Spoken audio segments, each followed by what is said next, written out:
Well, we continue with news and views into the second half of this morning's edition with myself, Inayat Wadi, on this beautiful day of Jum'ah, a holiday. Many of you at home, I suppose, relaxed, waking up this morning, and particularly for us in Joburg, slightly cold and a bit wet. But we say, Alhamdulillah, we thank Allah subhanahu wa ta'ala. We have absolutely no reason to complain, considering what is taking place right across the entire world, and particularly in Palestine and in the West Bank, and also in Al Quds, and more importantly, in Gaza with the genocide that has been unfolding. Now, we've seen South Africa and the South African communities rise to the occasion, speaking out, condemning this genocide that is taking place. And we see it right across the entire board and the country as well. And we've seen it across many different sectors of South African society. Just on Wednesday night, I hosted the Wednesday night conversation with a number of migrant communities that are living in South Africa, that are residing here, the Pakistani community, the Bangladeshi community, the Egyptian community, the Turkish community, and we see even in South Africa with regards to individual communities within their own areas, within their own spaces. And throughout our campaigns at Salam Media, we've been through the length and breadth of South Africa, sometimes to very, very small towns as well. And we see how they've actually embraced the Palestinian cause. And this morning, we have the pleasure to talk to the Soweto Muslim Shura. And we're talking about them speaking out against the ongoing genocide in Gaza. And we're joined now by Brother Thaabit Maisela. Brother Thaabit, Assalamu alaikum wa rahmatullahi wa barakatuh. Juma Mubarak to you, my brother. Jazakallah khairan so much for your time. Wa alaikum salam wa rahmatullahi wa barakatuh. Shukran for having us in the program, and we really look forward to interacting with yourself. Jazakumullah Yes, khair. Brother Sabit, when one looks at the last 18 months and this genocide that has been unfolding in Gaza, it's actually shaken us to the very core, deep in our heart. It's given us a major wake up call, number one, as to what a cruel world is unfolding in front of our very own eyes. The injustices, the atrocities, the brutality with which it is actually carried out. And Alhamdulillah, many communities, like I say, have actually embraced this Palestinian cause and have been very, very vocal, and more importantly, condemning and calling out this genocidal regime and those who have supported them for who they are and for what they are. And Alhamdulillah, the Soweto Muslim Shura speaking out against this ongoing genocide in Gaza. What is happening there, like you correctly say, nothing short of being called a genocide. It is definitely a genocide. In spite of it being a genocide, we would want to thank the Palestinian people for two things in particular. One, teaching mankind what humanity is, because really what they have demonstrated, the conditions that they're going through, how they are giving support to each other when the whole world has turned their backs on them, has shown what humanity is. But most importantly, I think they have taught the Muslim world what taqwa is, what the belief in Allah is, and being guided by Allah. Now, in every condition they go through, they never, ever, ever cease to say Hasbunallah wa ni'mal wakil. And for that, we thank them very much for teaching us what true Islam is. Having said that, there are people who would say, but Hamas needs to be condemned. There are people who would say, Israel is winning the war. And we want to put it very clear that we will never, ever, ever condemn our Muslim Ikhwani in Gaza for the stance that they took. You look at the West Bank today. What is it that they have done to inherit the wrath of the Zionist state? The Nazis are continuing to inflict genocide even in the West Bank when they have not initiated any action towards their own liberation. And therefore, that's why we say what happened on October 7th was something that was inevitable. It had to happen. And therefore, on the basis of the political objectives that they sought to meet, we congratulate them and we think they were indeed victorious because they wanted to undermine the psychological state of the Zionists to think that they are safe from wherever they are. And what the Hamas did was to prove that notion very wrong. And therefore, we congratulate them on that victory. Yes, they are going through a very tough time right now, and we stand with them, we support them. And we also want to thank the South African government for having stood up to be counted amongst those people who have embraced humanity because of what's going on in Gaza by going to The Hague and raising the case against the Nazi Israeli settler state.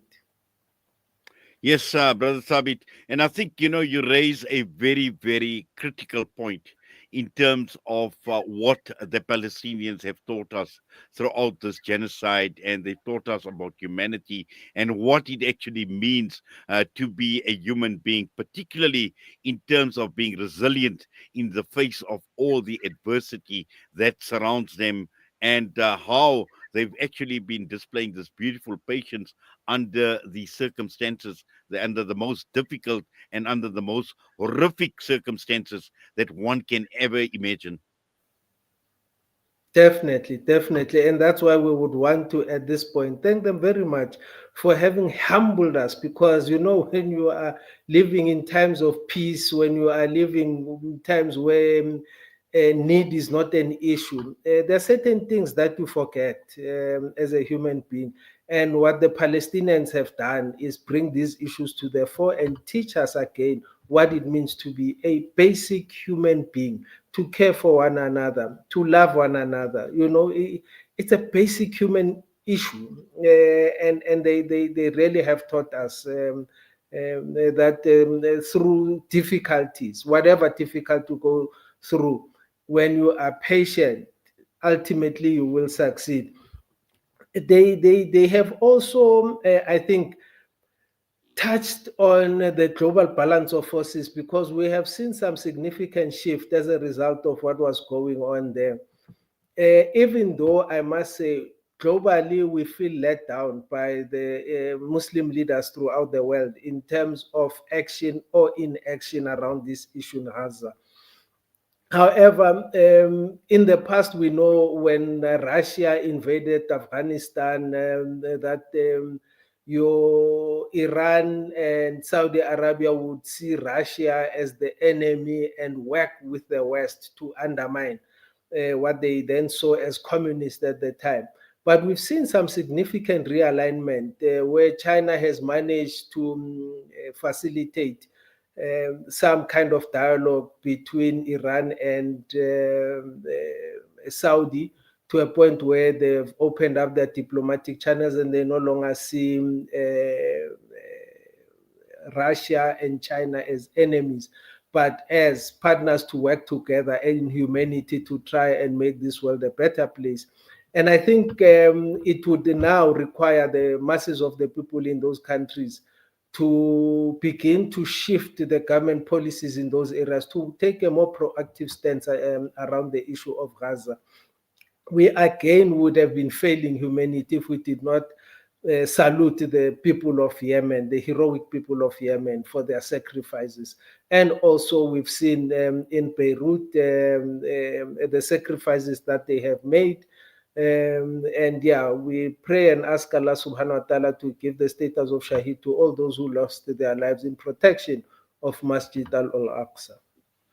I mean, Ya Rabbal Alameen. And I think, once again, with all the chaos and what you are saying, and I'm listening very, very attentively to what you've just mentioned with regards to coming together now, we know that we have been let down by the leadership in large parts of the Muslim world and the leadership in those countries. And this is one of the reasons why we, as a South African society, inshallah, will be coming together on the 28th of April and demand the opening of the Rafah crossing from a country like Egypt. And, so we need to also call them out for what they are and for what they have actually done. Because the people of Gaza, with all the savagery around them, they've taught us one very, very valuable lesson: to be united as one community. And this is a lesson for us in South Africa. And the point I had made in my introduction, the various communities that now reside in South Africa. And once again, we as a country, and particularly as a Muslim Ummah, need to have that united front in South Africa to be able to speak out against these atrocities. And you mentioned Masjid al-Aqsa. The Al-Aqsa flood was central to the actions of October the 7th by the resistance of Hamas and the people of Palestine. And this they did not for the Palestinians, but they did it on behalf of an entire Muslim Ummah that is close to 2 billion strong. It is precisely that context that leads us to give 100% unwavering support to the Palestinians, that they are protecting a very sacred masjid for us as Muslims, where our Nabi sallallahu alaihi wasallam led Anbiya salatu wasalam in Salah. When he went to go and receive Salah as a gift for us as Muslims throughout the whole world, till Yomul Qiyamah. So it's a very sacred space for us, and therefore it is fard upon us to give this support. You know, when one was still new in Islam and was part of a Jamaat that would visit Muslims house to house, one of the things that we were taught was the lowest form of Iman is to see something and hate it in your heart. And the highest level of Iman is to see something you dislike, something that is wrong, and do something about it. So we call upon all Muslims to do something, whether you dislike it, speak out against it, or act against it. Well, certainly, I see there is a message that's come through from a brother saying, Brother Inayat and Brother Thaabit, may Allah subhanahu wa ta'ala accept your efforts. Jazakallah for that, brother, for that Ameen. wonderful dua, inshallah, and Allah make it easy. Just looking at the Soweto Muslim Shura in speaking out against this ongoing genocide, and just looking at the community of Soweto at this point in time, I'm sure it is a major talking point, and it is something that on a daily basis, is being discussed. What are some of your thoughts, and also at the same time, advise the Muslim Ummah, particularly for our listeners, our viewers, and the Muslim Ummah in South Africa, where we know that sometimes fatigue actually creeps in because this genocide has lasted for over 18 months. But the point I always make, Brother Thabit, is as relentless that this brutal Zionist entity has been, they haven't suffered from fatigue because they continue day by day. And we as an ummah cannot allow fatigue to actually creep in. We cannot retreat into our comfort zone, and we need to continue regardless, and we need to continue speaking out against these injustices and oppression. You know, during the liberation struggle of our country, there was a saying that being oppressed, it's like the oppressor is trying to drown you in a bathtub. And the more you struggle, the more they are not free themselves because they are stuck there with you, trying to oppress you, trying to drown you. But as soon as you relax, you give them time to also take their breath. So we should never even take a moment to relax and stop talking about this issue in Gaza. One of the critical challenges that we must accept, though, is that in our community, a lot of the people who have come into the fold of Islam are new people who might not necessarily understand the dynamics of what truly is going on and the politics. You know, people will ask questions like, but what are they fighting for? Why should they be fighting? And it has given us an opportunity to clarify some of the issues to the community. So we do have ongoing engagement on different social media platforms where this issue is always kept alive, of Gaza. Yes, I see a few comments coming through as well, and one says Assalamu alaikum from the Netherlands.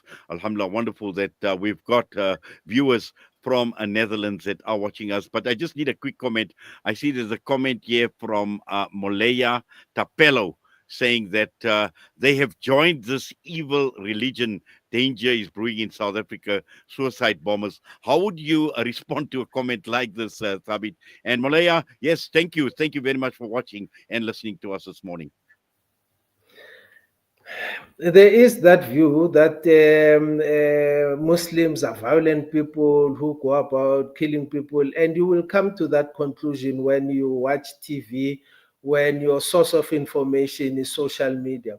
A week ago, we had an open day at the new masjid at Lamini Junction where we invited people to come and view the mosque, come inside, see how Salah is made, how wudu is made, and we had a nice program there. And these were genuine questions that people were asking, but we had given them an opportunity to find Muslims near them, ask Muslims so that Muslims can answer them and show them evidence from the Quran and many other kitab that we are the most peaceful religion ever.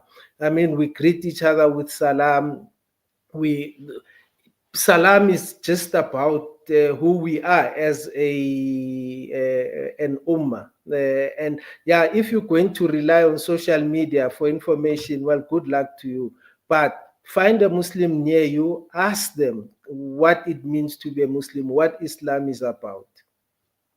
Well, certainly, I see there's another one. Assalamu alaikum from Georgia as well. Alhamdulillah. So, we do have quite a reach from right across the entire world. And again, I see Malaya's comment is there is a genocide in Gaza. Israel is defending itself against terrorists. Hamas started the war. But once again, I think you've answered the question, Brother Thabit, in terms of, we rely on misinformation, we rely on disinformation, and to a large extent, we know that this genocide that is unfolding is not only unfolding militarily, but the corporate media has a huge role to play, mainstream media as well. And these are narratives that they've been pushing over and over again in terms of who started this. And it's not only about October the 7th, we've heard about this over and over again, that this happened well over 75 years ago. And when the Palestinians were actually displaced, the Nakba, and all of that at the end of the day. And this is what we are advising and we're suggesting to people, and we're humbly appealing to people that please make a note and do a bit of soul searching, speak to the right people, and at the end of the day, get a better understanding, because we've seen these lies. These narratives being debunked over and over again. And it appears like this is a stuck record. October the 7th has been the defining moment, but it's been long before that. It started long before that, but by Allah, when people watch the mother who has lost 7 children, being steadfast in religion, being thankful to Allah, a lot of people start questioning themselves, what type of people are these who will give praise and thanks to Allah when such has happened to them? And that's why many people are also coming into the fold of Islam, because now these people in Gaza demonstrate what true Islam is, having faith in the one true living God and no one else. They do not rely on anyone but Allah. Well, certainly, Brother Thabit, just before we take leave of you, just some final thoughts. Unfortunately, time is of the essence, and I'm sure you and I can engage a lot more, but just some final thoughts. Yeah, look, our biggest challenge and weakness, like I said earlier on, would be our own leaders within the Muslim community who certainly can do. And by Muslim community, I'm talking of the global Muslim world. I know with the rise of fascism in America, giving them the green light to continue and break the ceasefire agreement, it's just making things more difficult. But it is the people on the ground who must be steadfast, who must continue to raise their voice to say, not in our name, not in our lifetime. And we must continuously make dua for the people in Gaza. Shukran Jazila for having us on your show.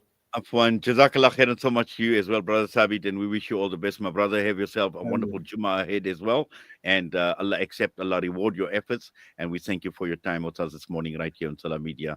Assalamu alaikum wa rahmatullahi wa barakatuh. Amin thumma amin. Wa alaikum salam wa rahmatullahi wa barakatuh. Soweto Muslim Shura this morning speaking out against the ongoing genocide in Gaza. And once again, to all the viewers from across the world, we thank you for sharing that, where you are at this point in time and where and listening to us right here on Salam Media. Stay with us. And with that, we're going to go for a break. And next up, we have got Fired Up with Hafiz Imran Chunara, and he is the CEO of Africa Muslims Agency. And his topic this morning: rather attempt to do something and fail, and then doing nothing and succeeding.